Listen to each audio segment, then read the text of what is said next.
బడ్జెట్లో మనకేంటి రేపు కేంద్ర బడ్జెట్ ప్రవేశపెట్టబోతున్నటువంటి సమయంలో తెలంగాణకు కేటాయింపులు ఉంటాయా ఉండవా అన్నటువంటి ఒక ఆసక్తికరమైన చర్చ సాగుతోంది. గత 10 సంవత్సరాల నుంచి తెలంగాణకు కేంద్రం కేటాయిస్తుంది గుండు సున్నా, అంటే ఏమీ కేటాయించట్లేదు, తెలంగాణను పూర్తిగా కేంద్రం విస్మరించింది. కానీ ఇప్పుడు రాష్ట్ర కాంగ్రెస్ ప్రభుత్వం అనేక ప్రతిపాదనల్ని కేంద్రం ముందుంచింది.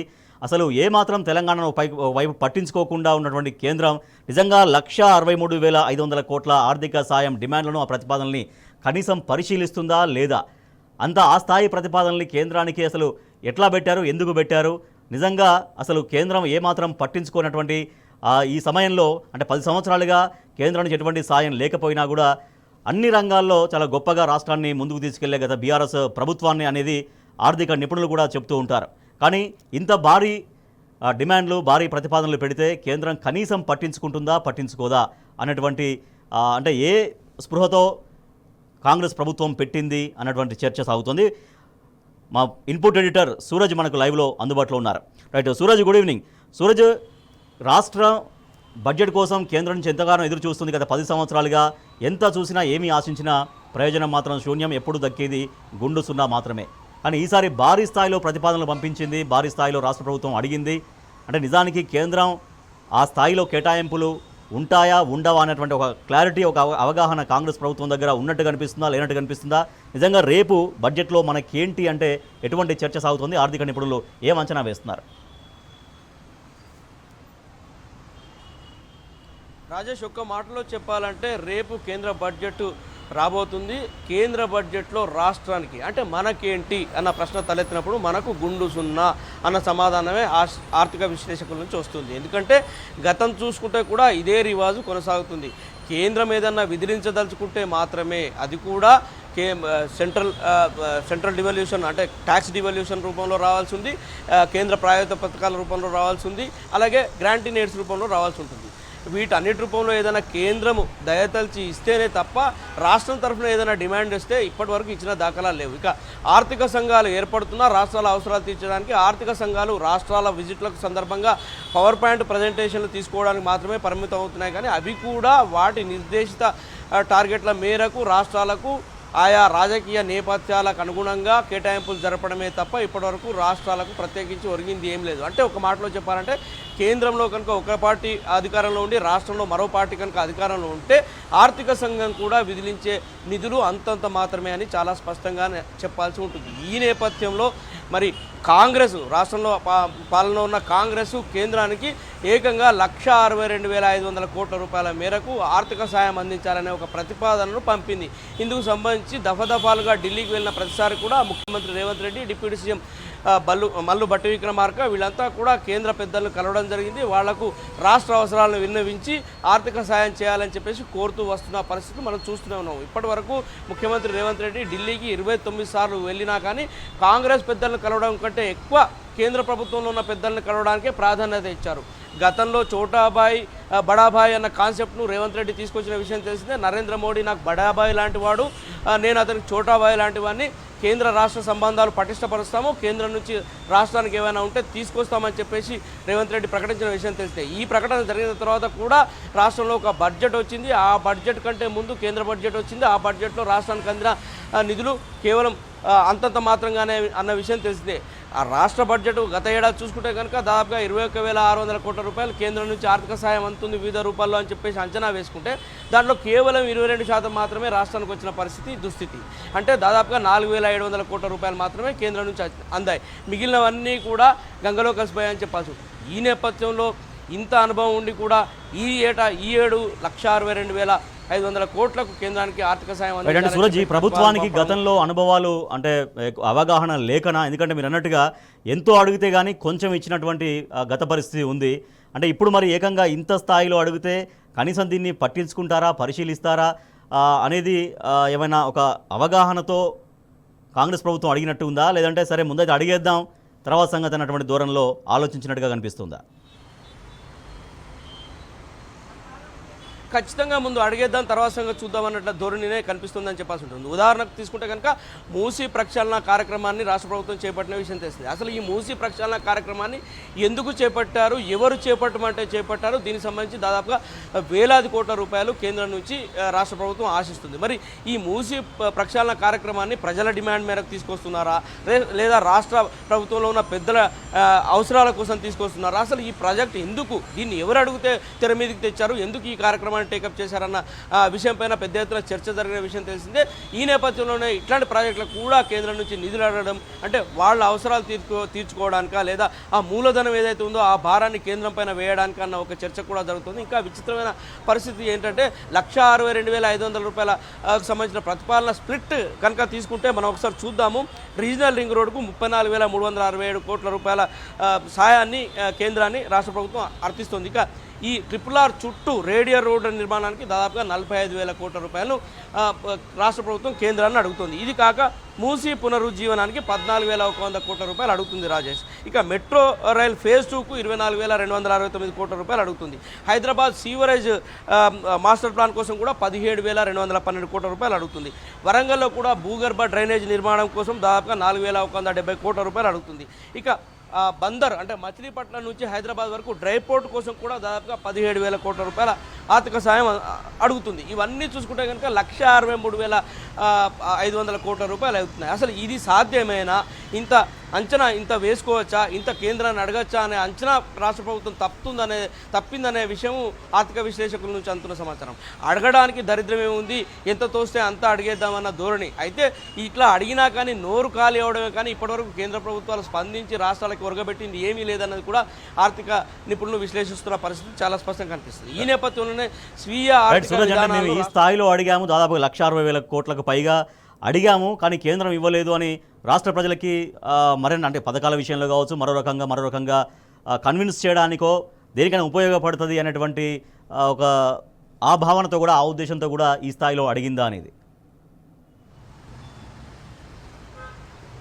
రాజేష్, ఎన్నికల ముందు చూసుకుంటే కనుక కాంగ్రెస్ పార్టీ అలవి కాని హామీలు ఇచ్చిన పరిస్థితి, అసలు ఆర్థిక స్థితిగతి ఎలా ఉంది అన్న ఒక అవగాహన లేకుండా అలవి కాని హామీలు ఇచ్చిన పరిస్థితి స్పష్టంగా చూస్తున్నాం. ఇందుకు సంబంధించి కాంగ్రెస్ సంబంధించిన నాయకులే చాలా స్పష్టంగా ప్రకటనలు ఇస్తున్నారు. సాక్షాత్తు వాళ్ళకు సంబంధించిన కీలక నేతలు అంచనా లేకుండా ఈ హామీలు ఇచ్చామని చెప్పేసి అంటున్నారు. ఈ నేపథ్యంలోనే ఆర్థిక ఖజానా ఖాళీ కనిపిస్తుంది. FRBM పరిధిని దాటి ఒక 50,000 కోట్ల రూపాయలు అదనంగా సమీకరించుకునేందుకు మాకు అనుమతించాలని చెప్పేసి కూడా కేంద్ర ప్రభుత్వాన్ని రాష్ట్ర ప్రభుత్వం కోరింది. అంటే రకరకాలుగా ఏ రకంగా చూసినా కానీ కేంద్రాన్ని అడగడమే ఒక ఎజెండాగా పెట్టుకున్న పరిస్థితి. కానీ కేంద్రం ఇప్పటివరకు ఇవ్వలేదు అంటే ఆ తత్వం ఇంకా కాంగ్రెస్ పార్టీకి బోధపడలేదు అన్న విశ్లేషణ కూడా ఆర్థిక నిపుణులు చెబుతున్న పరిస్థితి. ఈ నేపథ్యంలో అసలు స్వీయ ఆర్థిక విధానాలు అవలంబించి ఉంటే లేదా రాష్ట్రంలో పటిష్టమైన ఆర్థిక విధానాలు అవలంబించి ప్రజల పర్చేసింగ్ పవర్ కొనుగోలు శక్తిని కనుక పెంచి ఉంటే, మార్కెట్ ఎకానమీని కనుక పెంచి ఉంటే ఇవాళ రాష్ట్రంలో ఈ పరిస్థితి తలెత్తి ఉండకపోయేది. అలాగే కొన్ని వివాదాస్పదమైన నిర్ణయాలు తీసుకోకపోతే, ఫర్ ఎగ్జాంపుల్ హైడ్రా లాంటి వివాదాస్పద నిర్ణయాలు పూర్తిగా భూ క్రయ విక్రయాలపైన దెబ్బ కొట్టిన విషయం తెలిసిందే. రాష్ట్ర ఖజానాకు పెద్ద గండి పెట్టిన విషయం తెలిసిందే. రిజిస్ట్రేషన్లు భారీ ఎత్తున పడిపోయిన పరిస్థితులు మనం చూస్తున్నాము. అలాగే ఎక్సైజ్ ఆదాయం కూడా తగ్గిపోయిందని చెప్పేసి ఒక వాదన వినిపిస్తున్న పరిస్థితిని మనం చూస్తున్నాము. అలాగే భూముల కొనుగోలుకు సంబంధించి పెద్ద ఎత్తున నిధులు సమీకరిస్తామని చెప్పేసి కూడా బడ్జెట్లో రాష్ట్ర ప్రభుత్వం గత బడ్జెట్లో 24-25 బడ్జెట్లో పేర్కొన్న విషయం తెలిసిందే. అందులో కూడా దారుణంగా వైఫల్యం చెందింది. ఇలా రకరకాల ప్రతిపాదనలతో బడ్జెట్ను కూర్పు చేసినా కానీ ఇవాళ బడ్జెట్ అంచనాలను చేరుకోవడంలో కూడా రాష్ట్ర ప్రభుత్వం పూర్తిగా కుప్పకూలిపోయిందని చెప్పాల్సి ఉంటుంది. మొత్తం అంచనాల్లో డిసెంబర్ వరకు చూసుకుంటే కనుక 58% కూడా ఇప్పటి వరకు బడ్జెట్ అంచనాలు చేరుకోలేదు. బడ్జెట్లో ఆదాయ వ్యయాలకు సంబంధించి పూర్తిగా వ్యత్యాసం చాలా స్పష్టంగా కనిపిస్తుంది. ఇందుకు సంబంధించి కంట్రోలర్ అండ్ ఆడిటర్ జనరల్కు రాష్ట్ర ప్రభుత్వమే స్వయంగా అందించిన నివేదికలే సాక్ష్యంగా నిలుస్తున్నాయి. ఈ నేపథ్యంలో అసలు రాష్ట్ర ప్రభుత్వం ఎలాంటి చర్యలు తీసుకోవాలి, అటు చూసుకుంటే కనుక వాణిజ్య పన్నులు కావచ్చు లేదా సేల్స్ ట్యాక్స్ కావచ్చు వాటిపైన నియంత్రణ చేయాల్సి ఉంది. అలాగే రికార్డులు డాక్యుమెంట్లు చాలా స్పష్టంగా వెరిఫై చేసి అక్కడ ఏమైనా లూప్ హోల్స్ ఉంటే వాటిని పూర్తిగా మూసేసి ఖజానాను బలోపేతం చేయాల్సిన అవసరం ఉంటుంది. ట్యాక్స్ రెవెన్యూను పెంచుకోవాల్సిన పద్ధతులను కాంగ్రెస్ పాలకులు పాటించడం లేదు. తద్వారా ఖజానాకు పెద్ద ఎత్తున గండి పడుతుంది. అలాగే రకరకాల మార్గాల ద్వారా రాష్ట్ర ఖజానాకు చేరాల్సిన ఆదాయం కూడా పెద్ద ఎత్తున కోల్పోతున్న పరిస్థితులు ఉన్నాయి. వాటిని కట్టడి చేయడంలో, అక్రమాలను నియంత్రించడంలో పాలకులు విఫలం చెందుతున్నారు. ఇందుకే ఆర్థిక ఖజానా పూర్తిగా ఖాళీగా కనిపిస్తుంది. ఇవాళ సంక్షేమ సూరజ్, కేంద్రం నుంచి డెఫినెట్గా ఏ రాష్ట్ర ప్రభుత్వం అయినా సాయం అడగవచ్చు, ప్రతిపాదనలు పంపవచ్చు. కానీ నిజంగా మీరు చెప్తున్నట్టుగా గత అనుభవాలను దృష్టిలో పెట్టుకుంటే మాత్రం గుండు సున్నా, రేపు కూడా దాదాపుగా అదే ఫలితం. అదేవిధంగా బడ్జెట్లో తెలంగాణకి కేంద్రం చిన్న చూపే చూస్తుందనేది సరే అందరికీ ఇప్పటికే చెప్తున్నటువంటి మాట. కానీ నిజంగా మీరు ప్రస్తావించినట్టుగా స్వీయ ఆర్థిక పరిపుష్టిని సాధించడంలో, ఆ రకంగా దాని అవకాశాలను పెంచుకోవడంలో ఎక్కడ వైఫల్యం చెందింది, ఎట్లా వైఫల్యం చెందింది, ఎందుకు వైఫల్యం చెందింది రాష్ట్ర ప్రభుత్వం? అసలు రావడమే ఒక పటిష్టమైన ఆర్థిక విధానాన్ని రూపొందించే క్రమంలో రాలేదు. ఆర్థిక క్రమశిక్షణ పాటించడంలో వైఫల్యం చెందారు. గత 10 ఏళ్ల పాలనతో చూస్తే కనుక ఆర్థిక పరిస్థితి పూర్తిగా కుదేలైపోయింది. గత 10 ఏళ్ళు ఒక నిజం చెప్పాలంటే స్వర్ణయుగంగా ప్రజలంతా కూడా ఇవాళ భావిస్తున్న పరిస్థితి చాలా స్పష్టంగా కనిపిస్తుంది. అభివృద్ధి సంక్షేమ కార్యక్రమాలు ఏకతాటిపైన ఏకకాలంలో నడిచిన పరిస్థితులు చాలా స్పష్టంగా చూస్తున్నాము.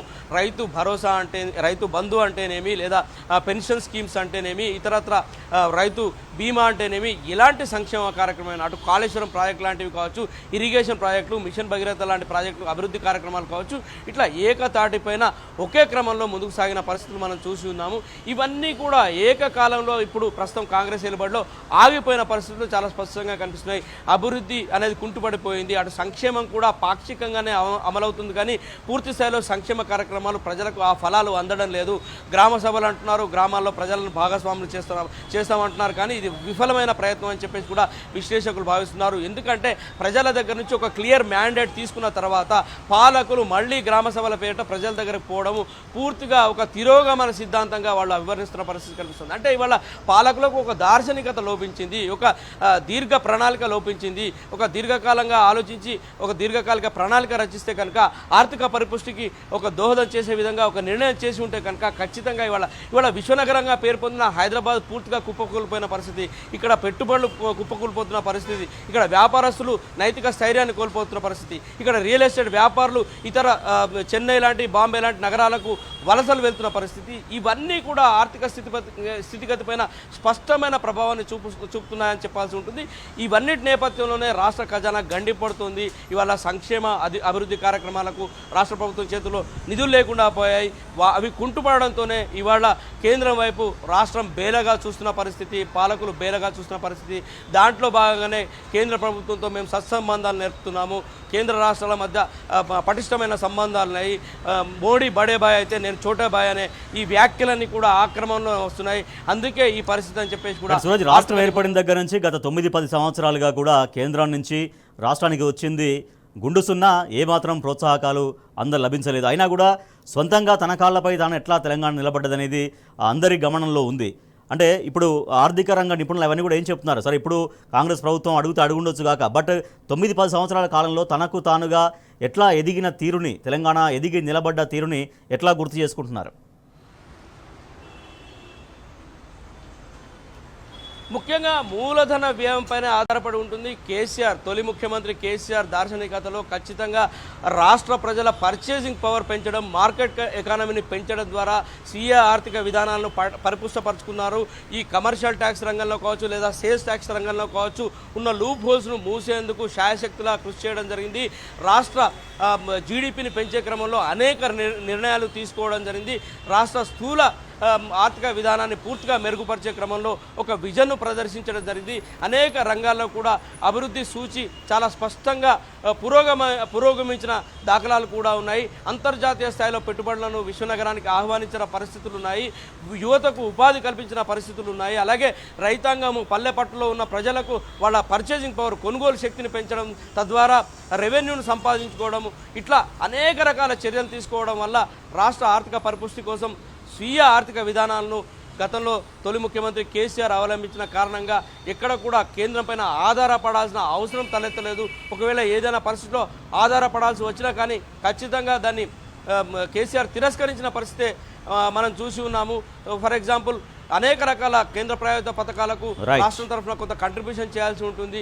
అవసరం లేదు కేంద్రం నుంచి రావాల్సింది అదేదో 60-40 బేస్ మీద అదేదో మొత్తంగా మేమే ఖర్చు పెట్టుకుంటామని చెప్పేసి కూడా కేంద్రం నుంచి రావాల్సిన నిధులు అరకొరగా వస్తాయి, ఎట్లాగో వాళ్ళు ఇచ్చేది లేదు, ఇచ్చేది లేదు క్రమంలో అనవసరమైన ప్రయాస ఆయాసం అవసరం లేదని ఖచ్చితంగా కేసీఆర్ విధానాన్ని అవలంబించారు. కానీ కాంగ్రెస్ పాలకులకు ఇంకా ఆ తత్వం బోధపడట్లేదు. అక్కడ ఉంది ఎన్డీఏ ప్రభుత్వము, బీజేపీ నేతృత్వంలోని ఎన్డీఏ ప్రభుత్వము, ఇక్కడ కాంగ్రెస్ ఏలుబడిలో పాలన సాగుతోంది. ఈ రెండింటికి మధ్య వ్యత్యాసం ఉంటుంది, రాజకీయ కోణాలు ఉంటాయి, ఆర్థిక స్థితిగతులకు సంబంధించి స్పష్టమైన రాజకీయ ప్రభావం ఉంటుంది. ఖచ్చితంగా అక్కడ మోడీ ఎంత బడే బాయ్ అయినా కానీ, రేవంత్ ఎంత చోటే బాయ్ అయినా కానీ ఈ సమీకరణాలు వర్కౌట్ కావు. కేవలం రాజకీయ సమీకరణాలు మాత్రమే వర్కౌట్ అవుతాయన్న దానికి గత ఉదంతాలు కూడా ఉన్నాయి. బీజేపీ పాలిత రాష్ట్రాలకు పెద్ద ఎత్తున కేంద్రం నుంచి ఆర్థిక సాయం అందిన దాఖలాలు చాలానే ఉన్నాయి. తెలంగాణ లాంటి ప్రాంతాలు పూర్తిగా నిర్లక్ష్యానికి గురైన వైనాలు ఎన్నో ఉన్నాయి. దీంట్లో ప్రధానంగా మనం చెప్పుకోవాల్సింది ఏంటంటే కేంద్ర ప్రాయోజిత పథకాల కోసం కేంద్రం నుంచి రావాల్సిన నిధులు కావచ్చు, లేదా గ్రాంట్ ఇన్ ఎయిడ్స్ కావచ్చు, లేదా ఇతరత్ర ఏ రకంగా కూడా కేంద్రం నుంచి నిధులు రాష్ట్రానికి రావాల్సి ఉన్నా కానీ ట్యాక్స్ డివాల్యూషన్ ప్రధానంగా తీసుకోవచ్చు. వీటిలో కూడా పెద్ద ఎత్తున కోత విధిస్తూ తెలంగాణ కేటాయించిన ఉదంతాలే మనం చూస్తున్నాం. కానీ బీజేపీ పాలిత రాష్ట్రంలో పూర్తిగా ఇందుకు భిన్నంగా కేంద్ర సర్కారు వైఖరిని మనం చూస్తూనే ఉన్నాం. ఇట్లా ఒక పక్షపాత వైఖరితో బీజేపీ ఏలుబడిలో ఎన్డీఏ సర్కారు వ్యవహరిస్తున్న తీరులో ప్రస్తుతం కేంద్ర ప్రభుత్వానికి ఇంత భారీ స్థాయిలో అంచనాలను పంపడం, ప్రతిపాదనలు పంపడం ప్రస్తుతం చర్చనీయాంశంగా మారింది. రేపటి బడ్జెట్లో మరి ఏమొస్తాయి? అటు విభజన హామీలు కూడా ఉన్నాయి. విభజన హామీలు అనేకం నెరవేర్చాల్సిన అవసరం ఉంది. వెనుకబడిన జిల్లాల కోసం 18,000 కోట్ల రూపాయలు పెండింగ్లో ఉన్నాయి, అవి రానేలేదు. ఇంకా అనేక రకాల విభజన సమస్యలు పరిష్కరించాల్సి ఉంది. వాటికి సంబంధించిన నిధులు రాష్ట్రానికి రావాల్సి ఉంది. ఇప్పటి వరకు 10 ఏళ్ళు దాటిపోయింది రాష్ట్ర విభజన జరిగి, కానీ ఆ దిక్కు చూసిన వాళ్ళే లేరు, ఆ ప్రస్తావన తీసిన వాళ్ళే లేరు. ఇవన్నీ ఇట్లా పెండింగ్లో ఉండగానే పెద్ద పెద్ద ప్రాజెక్టుల పేరిట కేంద్రం పైన ఆధారపడతామనడం కూడా కొంత హాస్యాస్పదంగా ఉందని చెప్పేసి కూడా ఆర్థిక విశ్లేషకులు భావిస్తున్నారు. Rajesh. Right, thank you Suraj. రేపు కేంద్ర బడ్జెట్ ఉంటుంది. సో దీంట్లో తెలంగాణకి ఏంటి, మనకేంటి, మనకు ఏమి ఇస్తారు? ఒక ప్రోగ్రెసివ్ స్టేట్గా ఉన్న తెలంగాణ గత 9-10 సంవత్సరాల కాలంలో కేంద్రం నుంచి పొందింది ఏమన్నా ఉందా అంటే ఏమీ లేదు. కేంద్రం తెలంగాణకి ఇచ్చింది గుండు సున్నా మాత్రమే. సో ఈసారి కాంగ్రెస్ ప్రభుత్వంగా భారీ డిమాండ్స్, భారీ ప్రతిపాదనలు, దాదాపుగా 1,63,000 కోట్ల 1,63,500 కోట్ల భారీ ప్రతిపాదనలు పంపించింది. అసలు తెలంగాణను మొదటి నుంచి పూర్తిగా విస్మరిస్తున్న కేంద్రం ఈ ప్రతిపాదనల వైపు కనీసమైనా చూస్తారా, కనీసం పరిశీలిస్తారా లేదా? ప్రభుత్వానికి ఏ పద్ధతిలో, ఏ ప్రాతిపదికన ఇంత భారీ స్థాయిలో డిమాండ్లు పెట్టారు? సొంతంగా తన స్వీయ ఆర్థిక పరిపుష్టిని సాధించగలిగి ఉంటే కాంగ్రెస్ ప్రభుత్వం ఇటువంటి కేంద్రం వైపు ఆశగా చూసే బాధ తప్పి ఉండేదని ఆర్థిక నిపుణులు చెబుతున్నారు అన్నమాట.